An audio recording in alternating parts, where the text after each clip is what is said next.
Mari kita satu hati dalam doa. Bapak yang baik, terima kasih buat kasih setia, buat kebaikan Tuhan dalam kehidupan kami. Terima kasih buat sepanjang minggu ini Engkau mengurapi, Engkau memberkati, dan juga Engkau memelihara kehidupan kami. Tuhan Yesus yang baik, sebentar kami akan mendengarkan firman-Mu. Roh Kudus, terangi hati dan pikiran kami, hingga kami boleh memahami, kami boleh mengerti, dan bahkan kami boleh mengaplikasikan firman-Mu dalam kehidupan kami sehari-hari. Terima kasih, kami mau katakan kami siap mendengarkan firman-Mu. Dalam nama Yesus, haleluya, amin. Shalom Bapak Ibu Saudaraku, rekan-rekan terkasih, jemaat Home CC dimanapun berada. Hari ini kita akan belajar firman Tuhan bersama-sama yang kita ambil dalam 1 Raja-Raja 19. 1 Raja-Raja 19 ayat 1 sampai dengan 8. Ya, 1 Raja-Raja 19 ayat 1 sampai dengan 8 dalam perikop Elia ke Gunung Horeb. Ya. Bapak Ibu Saudaraku, rekan-rekan terkasih, tema khotbah ya atau firman Tuhan hari ini adalah Tuhan membawa kita ke Gunung Horeb. Ya, kita mempelajari dalam perikop Elia ke Gunung Horeb, tapi tema khotbahnya adalah bahwa Tuhan membawa kita ke Gunung Horeb. Bapak Ibu Saudaraku, saya akan bacakan buat Bapak Ibu Saudara-saudari, rekan-rekan terkasih dan jemaat Home CC dimanapun berada, pembacaan firman Tuhan di dalam 1 Raja-Raja 19 ayat 1 sampai dengan 8 ini. Ya, 1 Raja-Raja 19 ayat 1. Ketika Ahab memberitahu kepada Isabel segala yang dilakukan Elia dan perihal Elia membunuh semua nabi itu dengan pedang, ya, maka Isabel menyuruh seorang suruhan mengatakan kepada Elia, beginilah kiranya para Allah menghukum aku bahkan lebih lagi daripada itu. Jika besok kira-kira pada waktu ini aku tidak membuat nyawamu sama seperti nyawa salah seorang dari mereka itu, ya, maka takutlah ia, ya, yaitu Elia, lalu bangkit dan pergi menyelamatkan nyawanya. Dan setelah sampai ke Beersheba yang termasuk wilayah Yehuda, ia meninggalkan bujangnya di sana. Ayat 4. Tetapi ia sendiri masuk ke padang gurun sehari perjalanan jauhnya, lalu duduk di bawah sebuah pohon arar. Kemudian ia ingin mati, katanya, cukuplah itu. Sekarang ya Tuhan, ambillah nyawaku, sebab aku ini tidak lebih baik daripada nenek moyangku. Ayat 5. Sesudah itu ia berbaring dan tidur di bawah pohon arar itu. Tiba-tiba seorang malaikat menyentuh dia, serta berkata kepadanya, bangunlah, makanlah. Ayat 6. Ketika ia melihat sekitarnya, maka pada sebelah kepalanya ada roti bakar dan sebuah kendi berisi air. Lalu ia makan dan minum, kemudian berbaring pula. Ayat 7. Tetapi malaikat Tuhan datang untuk kedua kalinya dan menyentuh dia serta berkata, bangunlah, makanlah. Sebab kalau tidak, perjalananmu nanti terlalu jauh bagimu. Maka bangunlah ia, lalu makan dan minum, dan oleh kekuatan makanannya ia berjalan 40 hari. Hari 40 malam, ya, lamanya sampai ke gunung Allah, yakni Gunung Horeb.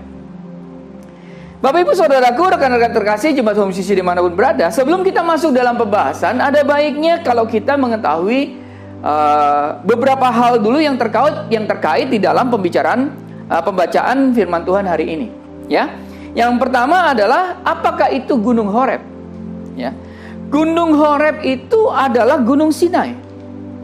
Gunung Horeb adalah tempat Musa bertemu dengan Allah dan menerima 10 perintah Allah di gunung ini. Ya. Oleh karena itu Alkitab menyebut Gunung Horeb sebagai gunungnya Allah. Ya, itu Gunung Horeb. Gunung Horeb juga dikatakan adalah tempat kudus di mana Tuhan menyatakan dirinya. Ya, jadi kita paham dulu ya, Gunung Horeb itu seperti itu.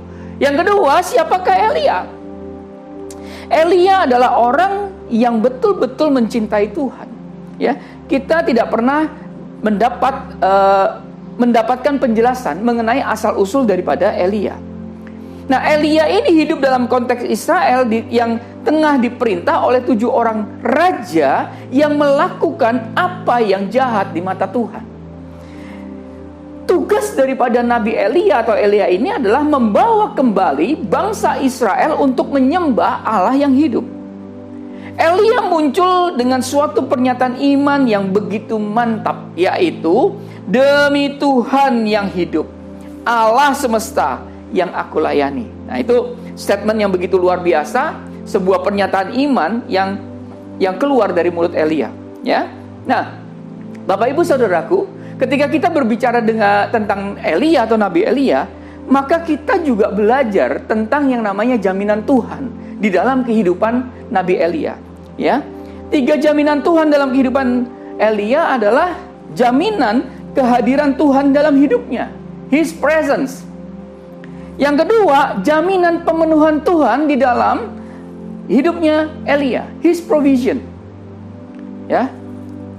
Kemudian yang ketiga adalah jaminan Tuhan, ya, atau jaminan kuasa Tuhan di dalam hidup Nabi Elia. Jadi ada 3 hal.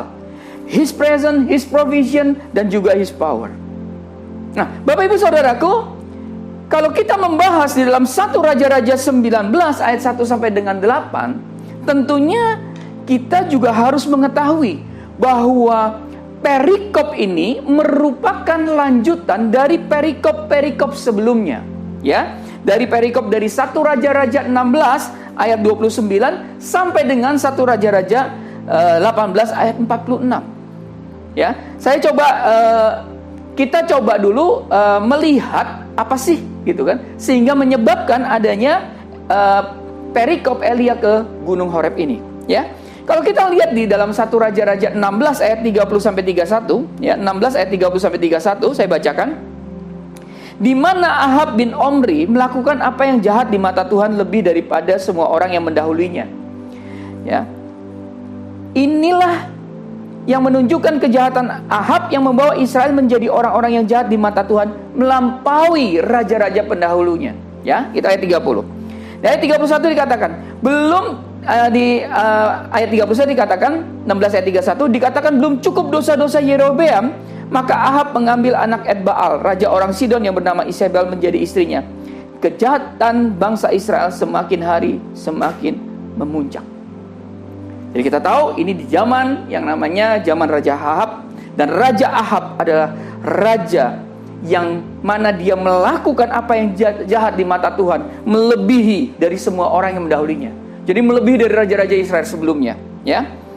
Nah, kita lihat, kita baca di dalam 1 Raja-Raja 16 ayat 29 sampai 18 ayat 46, saya kasih poin-poinnya saja, ya.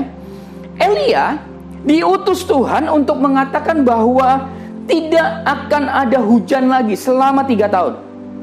Ya, itu di dalam 1 Raja-Raja 17 ayat 1. Di sini membuat Raja Ahab sangat marah sekali. Ya. Nah, kenapa? Karena ketika itu di Samaria terjadi kekeringan. Ahab berusaha mencari penyebab terjadinya kekeringan di daerah dia itu seperti apa. Kenapa ini terjadi?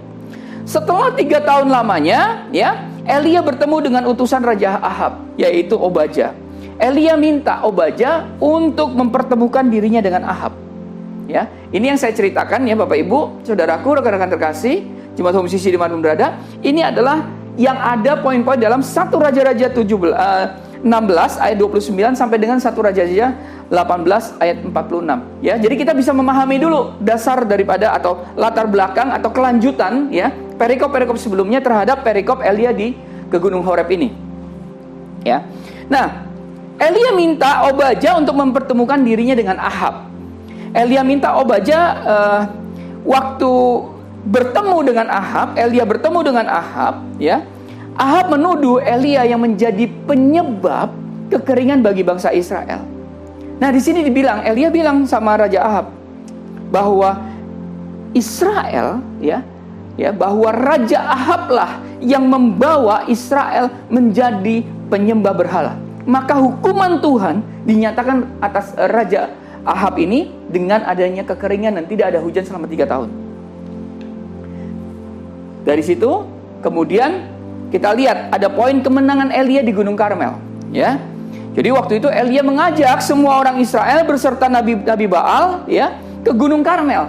Kemudian Elia menantang Ahab untuk menunjukkan siapa Allah yang sejati dengan membakar korban yang sudah disediakan.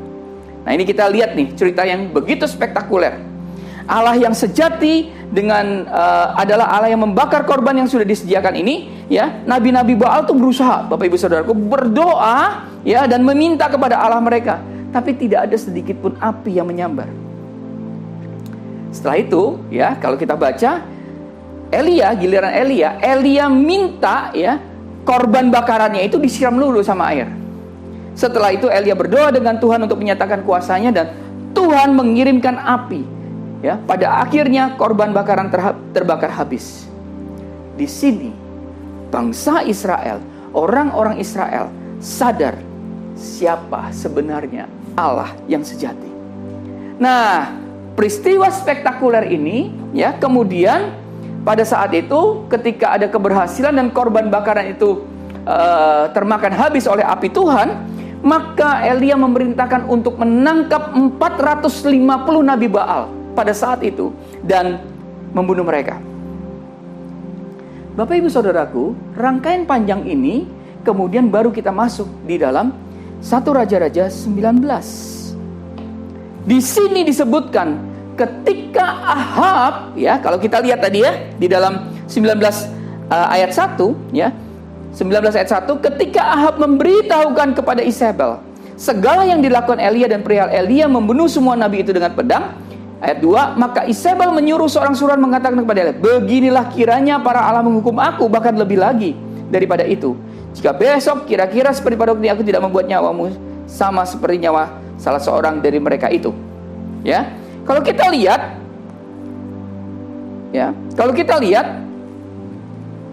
pada saat peristiwa spektakuler itu terjadi, kemudian raja menceritakan kepada istrinya Isabel, ya, kejadian di Gunung Karmel, sehingga menimbulkan kemarahan daripada Isabel, dan kemudian, ya, Isabel mengutus orang untuk menghabisi Elia. Setelah mendapatkan ancaman itu, Elia takut, lalu dia lari menyelamatkan nyawanya. Ya, kalau kita baca di ayat yang ketiga, dikatakan, maka takutlah ia, lalu bangkit dan pergi menyelamatkan nyawanya. Dan setelah sampai ke Beersheba, yang termasuk wilayah Yehuda, ia meninggalkan bujangnya di sana. Nah, Bapak Ibu Saudaraku, rekan-rekan terkasih, jemaat Home Sisi dimanapun berada, dalam perikop Elia ke Gunung Horeb ini, kita bisa melihat paling tidak dua hal. Ya, yang pertama adalah Elia seolah-olah takut terhadap Isabel. Di ayat yang ketiga tadi, Elia lari dari Samaria, di mana dia seolah-olah takut dengan ancaman Isabel. Kita melihat dari bagian ini memberikan satu sisi yang negatif daripada Elia. Ya, coba kita bayangkan. Dia adalah sosok nabi yang mengalahkan 450 nabi Baal. Dia adalah sosok nabi yang mendemonstrasikan kuasa Allah, tapi dia takut terhadap ancaman Isabel. Bapak Ibu Saudaraku, coba kita melihat kembali, apakah memang Elia digambarkan sebagai suatu sosok nabi yang seolah-olah pengecut atau takut? Di sini kita bisa melihat sebenarnya kekayaan firman Tuhan, Bapak Ibu Saudaraku. Ya, di dalam teologi reform kita banyak sekali melihat sisi-sisi yang seringkali kita tidak melihatnya. Kemarahan Isabel bukan hanya karena pembunuhan Nabi Baal, namun kemarahan Isabel adalah akumulasi dari tidak turunnya hujan selama 3 tahun yang membuat negeri itu sengsara. Itu yang pertama. Ya, kita bisa melihat bahwa Elia seolah-olah takut terhadap Isabel. Yang kedua, kita melihat di ayat yang keempat. Ya, ayat keempat. Saya bacakan. Tetapi ia sendiri masuk ke padang gurun seharian perjalanan jauhnya, lalu duduk di bawah sebuah pohon arar. Kemudian ia ingin mati, katanya. Cukuplah itu. Sekarang ya Tuhan, ambillah nyawaku, sebab aku ini tidak lebih baik daripada nenek moyangku. Nah, Bapak Ibu Saudaraku, kita melihat ya, poin kedua ini adalah Elia seolah-olah ngambek dengan Tuhan dan ingin mati. Firman Tuhan katakan dalam ayat 4, Elia ingin mati dan berkata, sekarang ambillah nyawaku, berbaring dan tidur, tidak mau makan dan minum. Sehingga Tuhan mengirimkan malaikat untuk membangunkannya, menyuruh Elia bangun dan makan.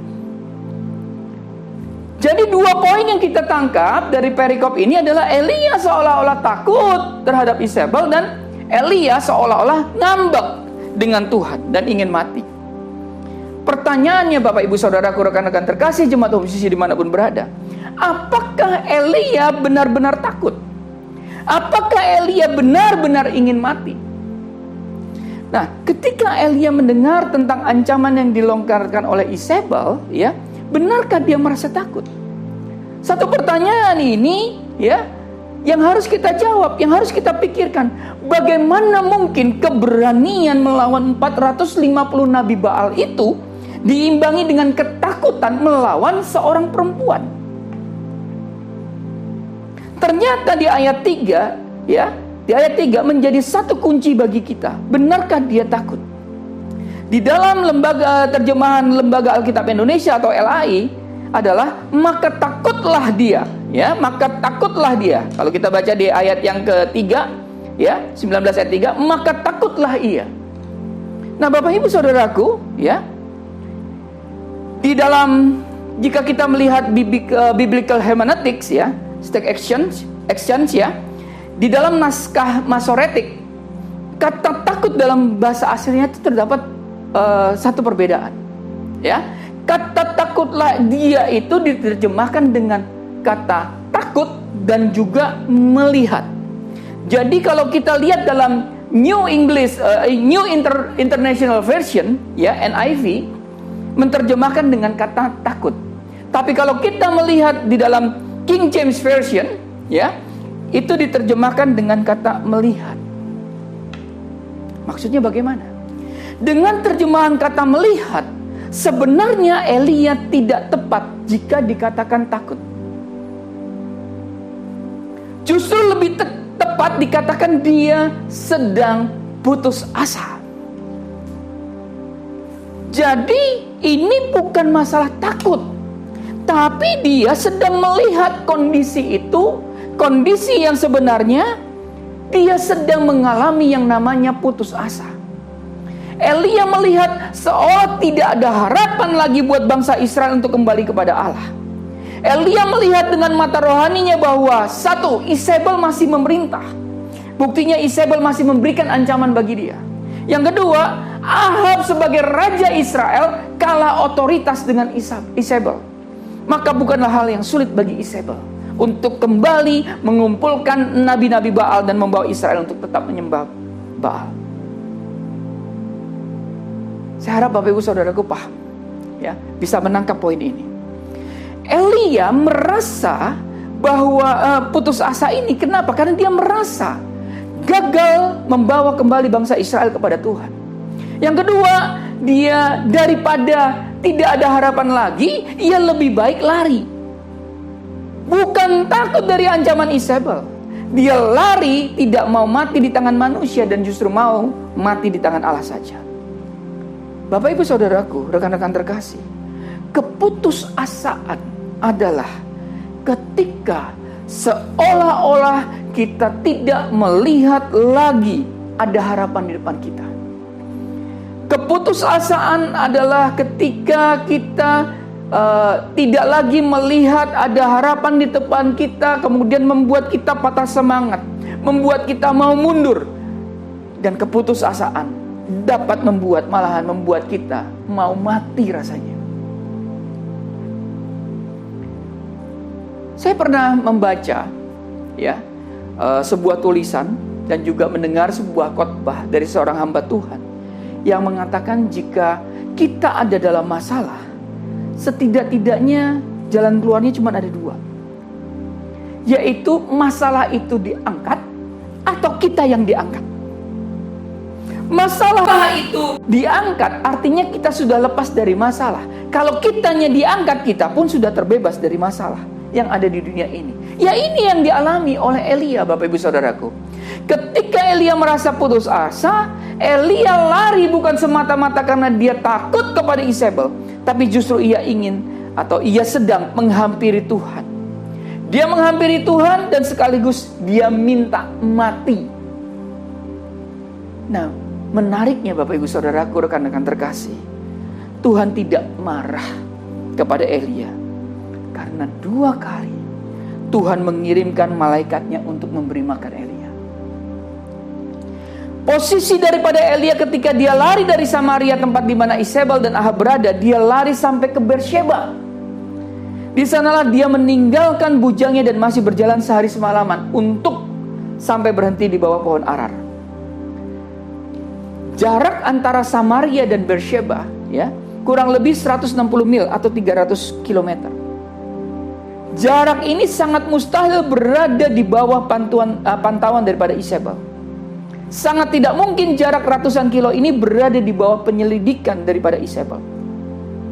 Dan Elia berani meninggalkan bujangnya dan berani berjalan sendirian semalaman lagi. Maka sebenarnya perjalanan dia untuk minta mati sama sekali bukan semata-mata karena takut, tetapi justru semata-mata untuk minta mati di hadapan Tuhan. Tapi Tuhan tidak mengizinkan, Bapak Ibu Saudaraku. Tuhan mengirimkan malaikatnya 2 kali untuk memberi dia makan. Tuhan menyuruh malaikatnya untuk memberikan dan minum sebagai bentuk pertolongan ketika Elia lari dari Samaria ke Beersheba. Dan Tuhan memberi makan agar Elia dapat berjalan 40 hari 40 malam dan tiba di Gunung Horeb, di gunungnya Tuhan.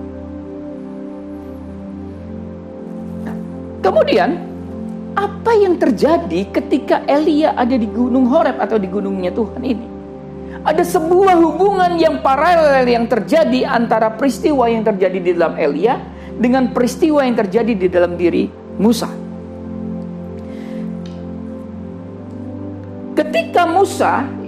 Ketika Musa membawa Israel keluar dari tanah Mesir, waktu di padang gurun, dia naik ke Gunung Horeb. Di Gunung Allah, ya, atau di Gunung Horeb itu dia bertemu dengan Tuhan dan Tuhan memberikan hukum-hukumnya kepada Musa. Ketika Tuhan memberikan hukumnya selama 40 hari 40 malam, Israel sedang melakukan satu tindakan yang menyakiti hati Tuhan. Di atas bukit Tuhan sedang memberikan satu perjanjian atau covenant kepada Musa, tetapi umatnya yang ada di bawah melakukan hal yang kekejian. Ya, kekejian di hadapan Tuhan. Di zamannya Elia, ketika Elia berjalan menghadap Tuhan menuju Gunung Horeb, gunung yang sama di mana Tuhan bertemu dengan Musa, maka Elia ketika menuju sana selama 40 hari 40 malam, dia meratapi tindakan daripada Israel. Dia meratapi nasib bangsa Israel yang sudah berbalik dari hukum-hukum Allah, yang sudah meruntuhkan mezbah Allah dan membunuh nabi-nabi Allah, dan sudah, ya, melakukan kekejian di mata Tuhan. Di sini kita melihat ada satu kemiripan, dan seolah-olah Tuhan menghendaki tempat yang sama, di mana Tuhan atau Allah bertemu dengan Musa, dan juga di situ tempat itulah Tuhan ingin bertemu dengan Elia, tapi tujuannya berbeda. Waktu Allah bertemu dengan Musa di Gunung Horeb, itu ada satu pembaharuan perjanjian atau pembaharuan covenant. Tetapi ketika Allah bertemu dengan Elia, itu adalah Allah sedang mempersiapkan satu penghakiman. Bapak Ibu Saudaraku, rekan-rekan terkasih, Jemaat Home Sisi dimanapun berada, apa aplikasinya dalam hidup kita? Berapa banyak dari kita yang hari-hari ini mengalami seperti yang Elia alami, mengalami keputusasaan dan jalan buntu? Tuhan perintahkan kita untuk naik ke Gunung Horeb. Tuhan membawa kita untuk ke Gunung Horeb. Cari Tuhan, dan Tuhan akan menyatakan dirinya kepada kita semua. Katakan amin. Masuklah di dalam sebuah perenungan dan introspeksi diri. Jawablah. Ketika Tuhan bertanya, apa kerjamu di sini? Pastikan kita dapat menjawab dan sudah melakukan yang terbaik. Sekali lagi. Tetap di dalam panggilan Tuhan. Bapak Ibu Saudaraku, ya, kalau kita baca lanjutan, ternyata Elia masih punya tugas setelah turun dari Gunung Horeb, ya, yaitu bahwa dia harus mengurapi 2 raja, yaitu Hazael dan Yehu, dan 1 nabi, yaitu Elisa bin Safat. Dan penghakiman datang. Dan luar biasanya, Tuhan meninggalkan 7.000 orang nabi di Israel. Luar biasa. Hari ini, bagaimana kondisi kita? Kalau kita mengalami, bukan kita takut, tapi kita mengalami putus asa. Kita kita melihat sepertinya di depan tidak ada lagi harapan.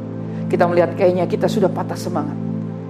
Bapak Ibu Saudaraku, rekan-rekan terkasih, jemaat musisi dimanapun berada, ayo cari Tuhan, datang ke gunungnya yang kudus, sembah Dia, masuk dalam sebuah perenungan dan introspeksi diri, dan sekali lagi tetap dalam panggilannya. Tuhan Yesus memberkati. Bapa yang baik, terima kasih buat firman-Mu yang meneguhkan dan menguatkan kami hari ini.